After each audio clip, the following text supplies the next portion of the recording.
Pallets like this are absolutely everywhere. This one will be perfect for what I want to do, which is make a hanging garden.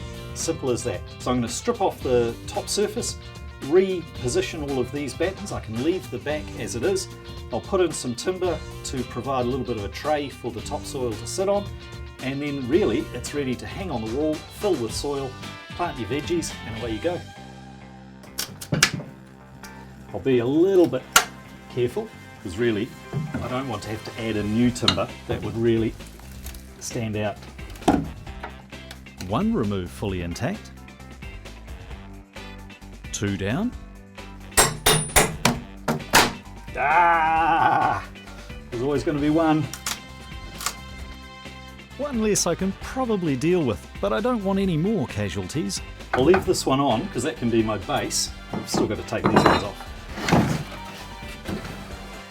They might be old pallets, but they still put up a bit of a fight.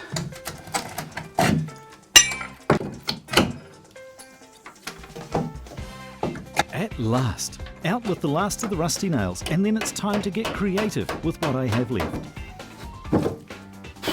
It's a little bit, to be honest, a little bit of hard work actually getting them off. The nails have gone all rusty. I really hoped that I'd save all of them. That one's a little bit broken in the middle.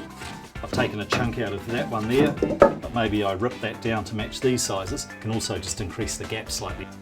I want them to be open enough to actually get some sunlight in there as well. That's going to work. 600, so gaps of 200 will get me all my spacings. To fix it all together, it's simplest to use stainless steel screws. And at least whoever dismantles this next won't have the fight I had with the rusty nails. This is why this is one of those perfect little projects for a Saturday. It really is very simple but very effective. The final step is to fix and place some little pieces of off-cut timber to hold the dirt. When the garden is finished, I can install it, and this will be a nice surprise for the family. I can give you anything, just tell me what you want. A house, a car, a planet or two, a mighty ship with a sailing crew. All you have to do is ask.